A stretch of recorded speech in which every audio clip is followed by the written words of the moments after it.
dosa. Dosa ini istilah yang digunakan dalam agama kita, bisa juga maksiat, adalah semua pelanggaran dalam agama yang dilarang oleh Allah. Definisi sederhananya. Dan dosa dibagi dua, ada dosa besar, ada dosa kecil. Dosa besar teman-teman sekalian adalah semua pelanggaran dalam agama yang diikuti dengan ancaman berat, seperti laknat, murkah, kecelakaan, siksa kubur, siksa neraka. Jadi kalau misal ada ancaman kekufuran misalnya, kata Nabi SAW, perbedaan dasar antara kami dengan orang-orang kafir adalah solat 5 waktu. Siapa yang meninggalkannya, dia telah kafir. Ada ancaman kekafiran meninggalkan solat 5 waktu. Berarti meninggalkan solat 5 waktu adalah dosa besar. Jadi kalau diikuti ada ancaman-ancaman setelahnya, maka namanya dosa besar. Kalau dosa kecil teman-teman, semua pelanggaran dalam agama yang tidak diikuti dengan ancaman. Seperti misal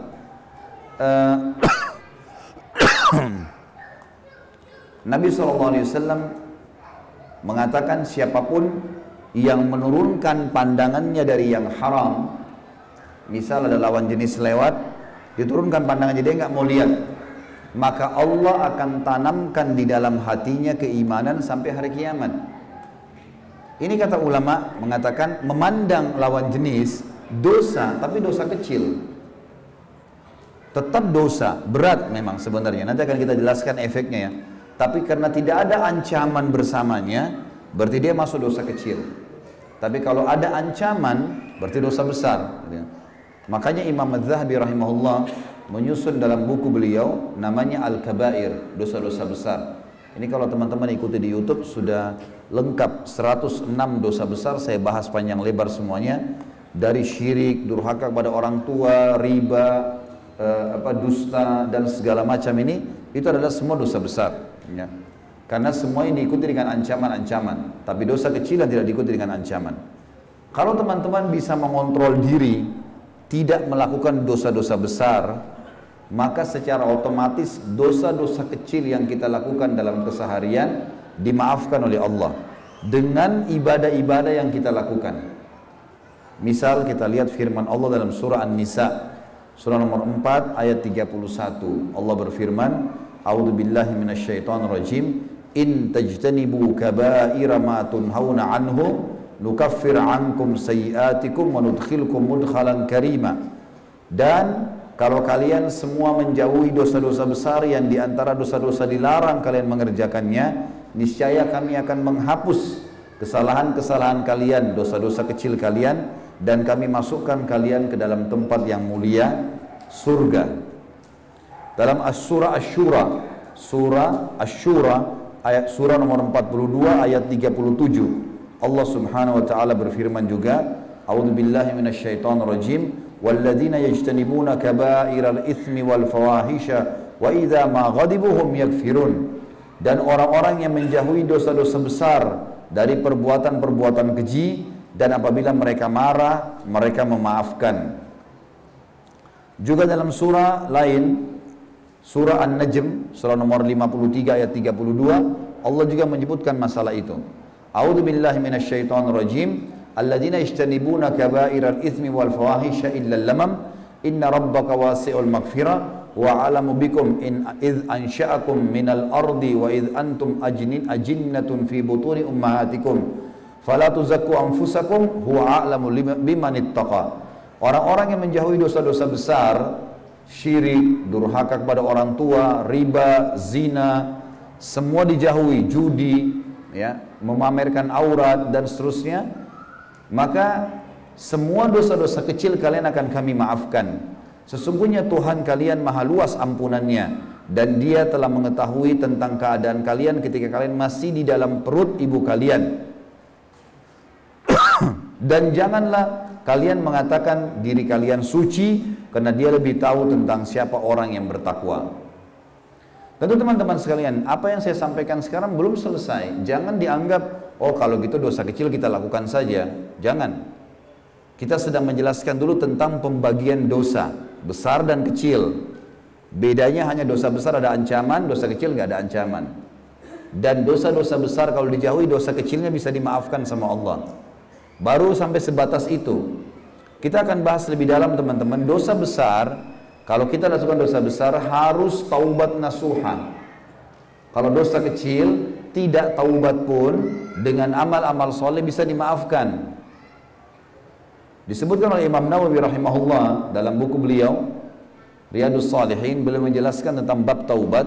Beliau mengatakan taubat itu akan diterima oleh Allah kalau memenuhi 3 syarat. Yang pertama, meninggalkan dosa itu seketika. Lagi zina berhenti, lagi riba berhenti, lagi mabuk khamr berhenti. Berhenti dari dosa itu. Yang kedua, sesali. Yang ketiga, janji sama Allah, antara dia sama Allah tidak akan mengulanginya. Ya Allah, saya tidak akan ulangin nih. Maka diterima. Sebagian ulama menambahkan dengan syarat keempat, yaitu menyibukkan sisa umur dengan amal saleh. Karena banyak teman-teman sekarang orang pernah berzina, lalu dia tobatnya setahun, tahun depan terjerumus lagi dalam zina. Kenapa? Karena waktu yang dia pakai dulu berzina, misal jam 10 sampai jam 11 dia suka ke diskotik misalnya, atau dia suka mabuk-mabukan. Ini dia waktu taubat, dia nggak isi waktu ini dengan ibadah. Mungkin dengan majelis ilmu seperti ini, mungkin dengan kumpul dengan teman-teman orang soleh, mungkin dengan tidur cepat supaya bisa bangun sholat malam, mungkin dengan baca Al-Quran, banyaklah bisa dilakukan. Nah ini tidak dilakukan, maka dia tahun depan, selama dia 1 tahun itu syaitan goda terus, diingatkan terus tentang zinanya itu, supaya dia ulangi. Makanya ulama masukkan syarat keempat, menyibukkan diri dari sisa waktu umur ini dengan amal soleh. Jadi kalau dosa besar, kalau dosa kecil boleh dimaafkan dengan kesalahan, dengan amal soleh. Misal Allah mengatakan, ulaika alladziina yubaddilullahu sayyi'atihim hasanat. Mereka-mereka itulah yang Allah ganti ya, pahala dosa mereka menjadi pahala. Ada orang yang ganti, orang Allah ganti. Juga dikatakan innal hasanata yudhibnas sayyi'at. Allah berfirman dalam ayat lain, sesungguhnya semua amal soleh akan membersihkan dosa-dosa. Contoh yang lain hadis Nabi SAW. Beliau pernah mendatangkan seember air, minta untuk berwudu. Lalu Nabi SAW berwudu dengan sangat indah. Dari telapak tangan, dari kumur-kumur, dari hidung, dari wajah, kepala sampai kaki, indah sekali. Sahabat semua menyaksikan, kata Nabi SAW, demi zat yang ubun-ubunku dalam genggamnya, maksudnya demi Allah, tidak ada seorang pun di antara kalian yang berwudu seperti wuduku ini, kecuali akan berjatuhan semua dosa-dosa kecilnya bersamaan dengan tetesan air terakhir. Jatuh dosanya. Berarti amal soleh apapun, sholatnya, wuduknya, puasanya, bakti sama orang tuanya, baca Qur'annya, akan membersihkan dosa-dosa. Kata Nabi SAW dalam hadis Bukhari Muslim, antara sholat dengan sholat 5 waktu, subuh ke duhur, duhur ke asar, asar ke maghrib, maghrib ke isya, isya ke subuh lagi, antara Jumat ke Jumat, antara Ramadan ke Ramadan, antara umroh dengan umroh dalam riwayat lain, akan menjadi pembersihan dosa-dosa kecil diantaranya kalau dosa besar dijauhi. Jadi kalau dalam waktu-waktu ini kita tidak ada dosa besar, maka Allah jadikan ibadah-ibadah kita itu jadi pembersih dosa-dosa. Baik teman-teman sekalian, saya ingin titik beratkan dulu sedikit. Dosa-dosa kecil, sekecil apapun, apalagi dosa besar ya, kita bicara dosa-dosa kecil, apalagi dosa besar. Kalau dikerjakan, betul dosa kecil itu akan dimaafkan oleh Allah dengan ibadah-ibadah. Tapi ingat, dosa-dosa kecil ini ada pembersihannya. Ada pembersihan. Jadi jangan teman-teman mengkhayal, kalau buat dosa, lalu Allah tidak akan hukum. Itu nggak benar. Allah pasti akan hukum, sekecil apapun dosa kita lakukan. Ini perlu digarisbawahi ya, walaupun dosa kecil. Akan ada pembersihan. Kenapa kita dalam setahun sering sakit kadang-kadang? Ada flu, ada demam, kadang-kadang kita lagi jalan ke seleo, ada kehilangan barang, ada utang orang tidak bayar, ada banyak. Cobaan datang. Kenapa datang teman-teman sekalian? Pembersihan terhadap dosa kita. Kalau kita pernah menggibah orang, dosa besar nih gibah, nggak boleh kan? Tobat nih, sudah kita tobat kepada Allah. Janji tidak akan ulangi lagi, Allah berhenti. Jangan heran teman-teman, pada saat kita sudah taubat tiba-tiba kita digibah oleh orang lain. Jangan kaget, karena ini pembersihan itu. Harus ada pembersihannya. Nggak bisa enggak. Dosa kecil atau dosa besar ada pembersihan. Makanya kata Nabi SAW, al-jaza min jinsil amal. Balasan akan datang sesuai dengan kadar perbuatan seseorang. Ada balasannya. Kata Nabi SAW dalam hadis lain, kama tadinu tudan. Sebagaimana kau berperilaku, kau akan diperilakui. Hari ini kita pukul, besok kita dipukul. Hari ini kita gunjing, besok kita digunjing. Hari kita mencuri, kita bisa dicuri. Emang begitu. Ada balasannya. Supaya manusia kapok, tidak akan ulangi lagi. Jadi jangan berpikir tadi sekali lagi, ini yang saya ingin titik beratkan. Oh, dosa kecil, gampang, dimaafkan sama Allah kalau saya sholat. Benar, untuk hukuman akhirat nggak ada. Dimaafin sama Allah. Tapi pembersihan di dunia ada. Nggak ada tidak dibersihkan sama Allah. Makanya ada sakit, ada cobaan, ada segala macam hal. Kalau orang mukmin datang cobaan padanya, pembersihan dosanya dan peninggian derajatnya. Emang begitu. Baik.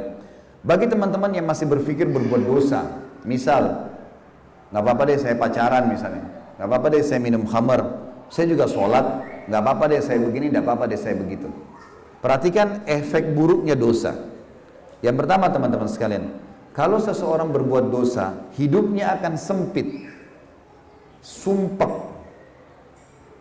Kalau orang mabuk malam, tidur nih dalam keadaan mabuk, bangun tidur demi Allah sumpek, pasti suntuk.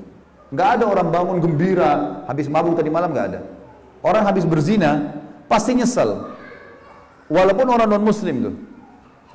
Secara fitrah, perbuatan dosa Allah akan jadikan sempit di jiwanya orang itu, walaupun itu orang kafir, sumpek dia. Cuma orang yang tidak tahu agama, dia nggak tahu harus kemana arahnya, maka habis mabuk tadi malam, mabuk lagi besok malam, larinya ke situ lagi. Padahal makin banyak dia buat ini, dia makin banyak minum racun. Dosa itu teman-teman seperti segelas racun. Kita tahu itu racun atau tidak, tetap berbahaya. Tapi orang kalau tahu, mematikan. Orang kalau tidak tahu, bertahap, tapi tetap berbahaya buat dia. Dia tidak bisa bilang, wah saya tidak tahu kalau itu racun, maka tidak apa-apa di badan saya. Enggak, pasti tetap berbahaya. Dosa itu seperti itu. Jangan anggap remeh, nggak bisa dimain-main ini. Hidup sempit ini akan ada teman-teman. Kata ulama disepakati semua, orang muslim, orang kafir, tahu tidak tahu hukumnya akan mendatangkan hidup sempit. Hidup sempit adalah sumpek, suntuk, sedih. Tiba-tiba kita merasa sedih sendirian, nggak tahu harus buat apa. Orang-orang yang tidak punya iman larinya bunuh diri, larinya minum racun, ya, dan seterusnya. Allah berfirman dalam surah Toha, ini efek pertama, efek buruk dari dosa adalah hidup sempit, sumpek, suntuk, sedih,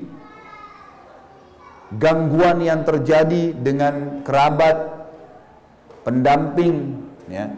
Sampai sebagian ulama salaf bilang, saya tahu saya punya dosa kalau tiba-tiba saya lihat istri saya berubah dengan saya, tunggangan saya, kuda yang saya mau naikin berubah. Kita mau jalan, mobil kita tiba-tiba kempes bannya. Ada apa nih? Muhasabah coba. Tiba-tiba ini, tiba-tiba itu. Karena orang kalau tidak ada dosanya, itu mulus semua, lancar semua itu. Karena Allah janjikan orang yang bertakwa akan diberikan jalan keluar dalam hidupnya. Berarti orang lawannya yang berdosa, sempit jalannya, susah.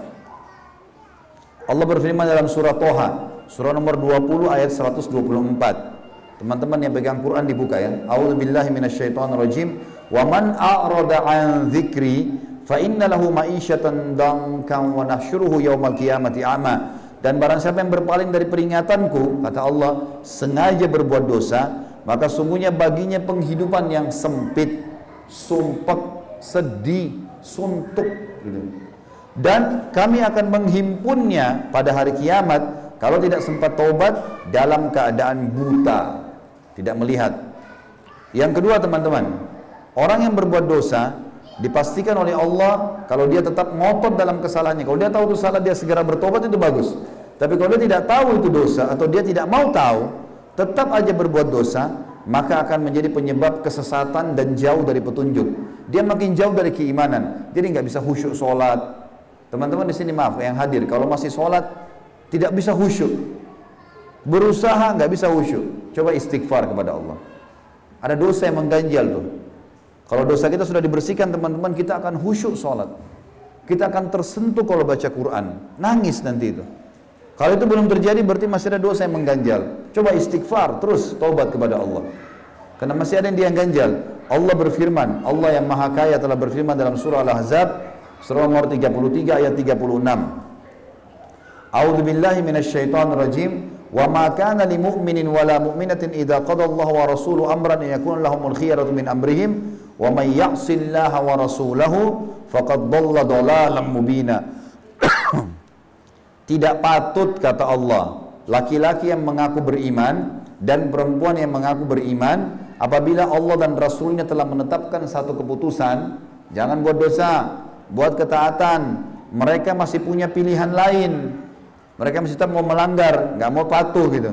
Maka kata Allah, barang siapa yang mendurhakai Allah dan Rasulnya, tetap mau berbuat dosa, dia sudah tahu itu dosa, maka sungguh dia telah sesat dengan kesesatan yang nyata. Sulit dia untuk khusyuk, nggak bisa khusyuk, susah.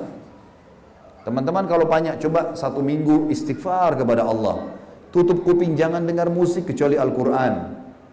Coba lakukan itu. Kemudian azan ke masjid. Coba tiap hari baca Al-Quran. Apalagi Ramadan akan datang, maksimalkan coba dengan itu. Coba jaga diri dari dosa. Perhatikan perasaan dan iman kita seminggu itu dengan seminggu yang lalu.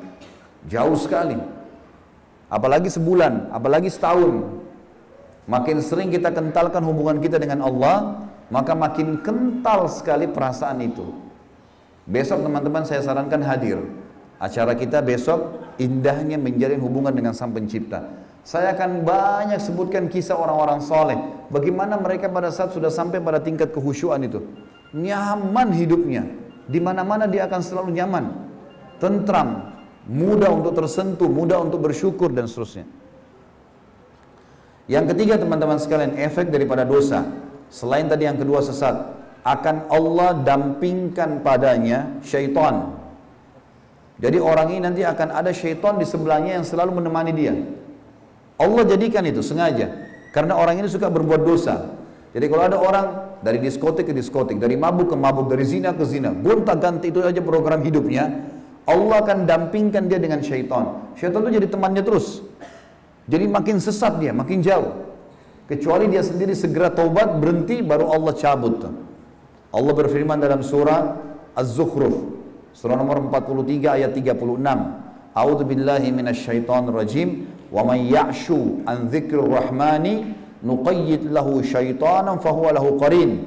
Barang siapa yang berpaling dari pengajaran Tuhan yang Maha Pemurah, Al-Quran, maksudnya berbuat dosa, kata ulama tafsir, kami akan adakan baginya syaitan yang menyesatkannya. Maka syaitan itu selalu menjadi teman dan menyertainya. Jadi sudah banyak efeknya ya, sudah 3. Sumpah ada, sesat iya, tidak bisa khusyuk, kemudian juga syaitan mendampinginya. Yang keempat, terancam masuk neraka. Meninggal, tidak sempat taubat, masuk neraka, bahaya.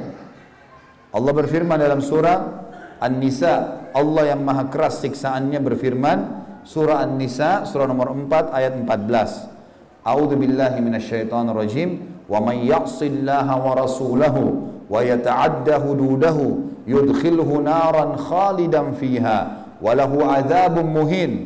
Dan barang siapa yang mendurhakai Allah dan Rasulnya dan melanggar ketentuan-ketentuannya, niscaya Allah memasukkannya ke dalam api neraka, sedangkan ia akan kekal di dalamnya dan baginya siksa yang menghinakan.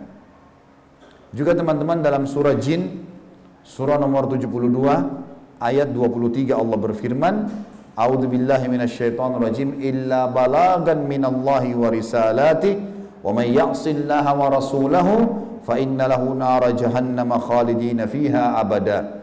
Akan tetapi siapapun yang menyampaikan peringatan dari Allah dan risalahnya, kata Nabi SAW, Allah suruh Nabi berkata, akan tapi aku hanya menyampaikan peringatan dari Allah dan risalahnya, dan barang siapa yang mendurhakai Allah dan Rasulnya, tetap buat dosa, dari dosa ke dosa, dari dosa ke dosa, sesungguhnya dia akan baginya neraka jahanam, dan dia bisa kekal selama-lamanya di dalam situ.